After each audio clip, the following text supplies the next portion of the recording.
Olá, meus lindinhos, tudo bem com vocês? Aqui é o professor Levítico para dar sequência ao nosso conteúdo de filosofia. Desejo que o nosso Senhor Jesus Cristo possa vos abençoar, vos proteger e vos guardar nesta manhã de estudo, que possamos ter uma manhã de muito conhecimento, muita saúde, muito amor e muita paz. Dando sequência ao nosso conteúdo, vamos hoje falar um pouco sobre o segundo capítulo do material de vocês, que traz o olhar e a imaginação.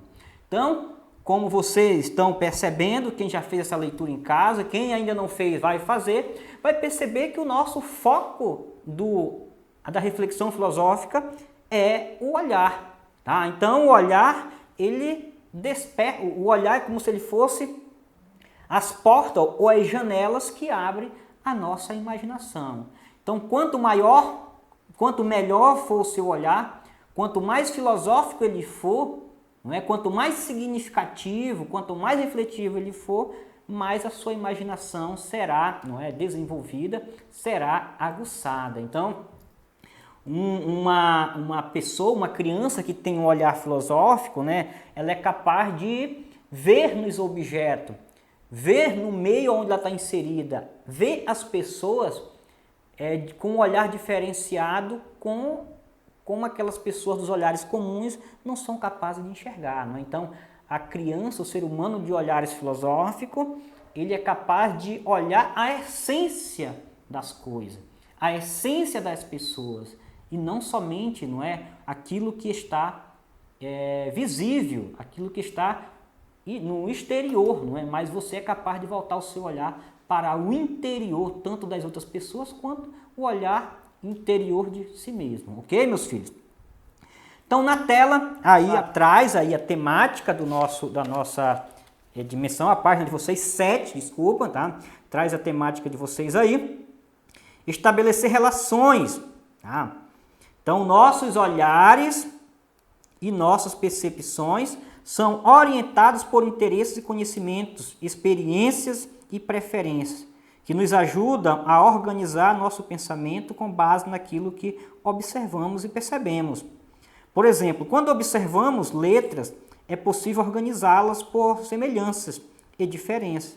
Também podemos uni-las para formar conjuntos de vogais, consoantes, um alfabeto ou ainda palavras. Além disso, podemos juntar palavras para compor uma frase e juntar frase para constituir um texto que expressa algumas ideias. Esse tipo de aproximação depende de certas razões, pressupostos e critérios e recebe o nome de relação.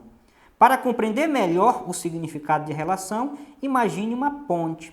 Depois disso, pense em como as pontes aproximam e ligam coisas ou lugares diferentes e distantes entre si. Então, aí no material de vocês, nós temos aí a imagem de uma ponte que faz a relação que tem o olhar, não é, com os objetos. Então, meus filhos, quando a gente tem interesse em alguma coisa, aquela coisa ela é mais envolvente para o nosso olhar. Se o aluno tem um ideal, se ele tem um foco, olha, professor, eu quero ser um médico no futuro. Olha, professor, eu quero ser um professor, eu quero ser um oficial, eu quero ser um profissional diferenciado na sociedade. Quando esse estudante, quando esse aluno pensa nesse futuro que ele quer ser, então o estudo para ele é diferenciado. Ele olha o estudo como essa ponte que liga ele à sua futura profissão. Então, é o estudo que vai levar você a ser o médico. É o estudo que vai levar você a ser o professor. É o estudo que vai levar você a ser esse profissional de competência, não é? De reconhecimento na sociedade. Então, o estudo é essa ponte que liga você hoje, enquanto criança, a você amanhã, não é? No futuro, enquanto um adulto e um profissional, tá? Então, o aluno que não tem esse horizonte, o aluno, não é, que não tem um foco, não tem um objetivo, ele não olha o estudo com o mesmo interesse, tá? Então, cada um de vocês tem um olhar a partir do estudo de vocês pelo interesse que vocês têm. Muitas vezes, quando nós não temos esses interesses, quando nós não temos, não é, essa aptidão de relacionar nossa vida ao estudo, por isso que nossos pais cobram, por isso que o professor cobra. Não é? Então, o professor, quando diz, olha, criança, vamos fazer uma prova, olha, criança, nós vamos fazer um trabalho, isso vale ponto, o que é? Por que a gente faz isso?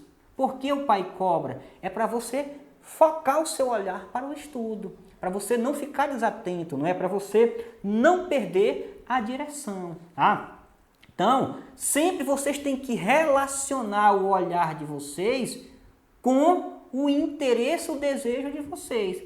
Quem olha ao universo sem nenhuma intenção, sem nenhum interesse, o universo, não é um ser como outro qualquer, isso pouco não importa. Quem vê, não é, o universo como uma criação divina, como algo organizado naturalmente, e nós, enquanto pequenos universos, moramos e habitamos nesse macro-universo, né?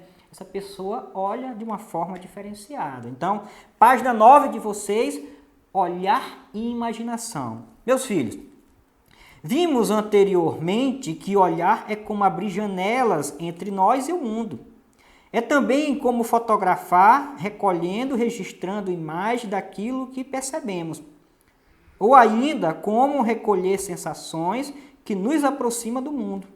Além disso, quando olhamos o pensamento, abre novas janelas para relacionar, multiplicar e transformar a imaginação e as sensações recebidas.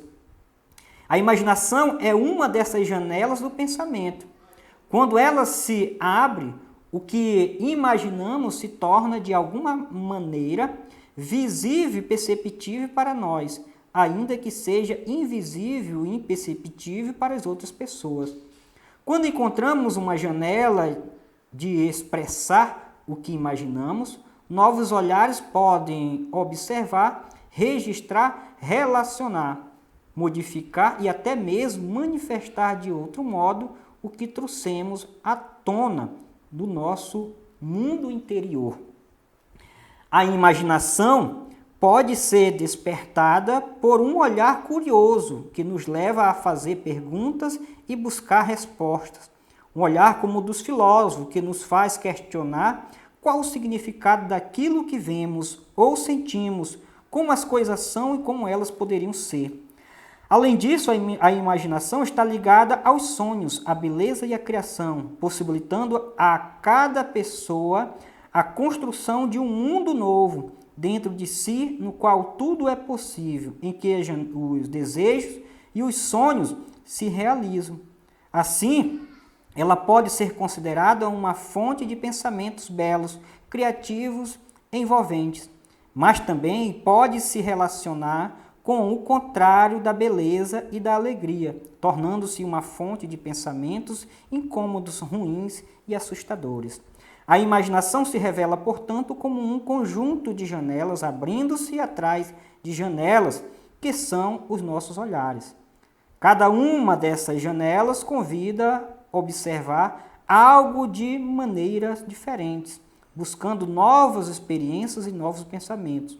Que tal aceitar esse convite e começar refletindo, por meio de diálogo, sobre a imaginação e suas incríveis possibilidades?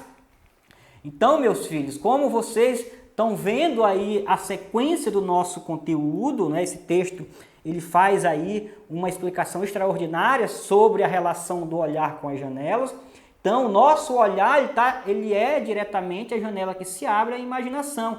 E a nossa imaginação, filosoficamente falando, diferente do olhar que é uma janela, a nossa imaginação ela é construída com diversas janelas. Por quê, meus filhos? Quando a gente fala em ideia, eu digo, olha, o João teve uma ideia.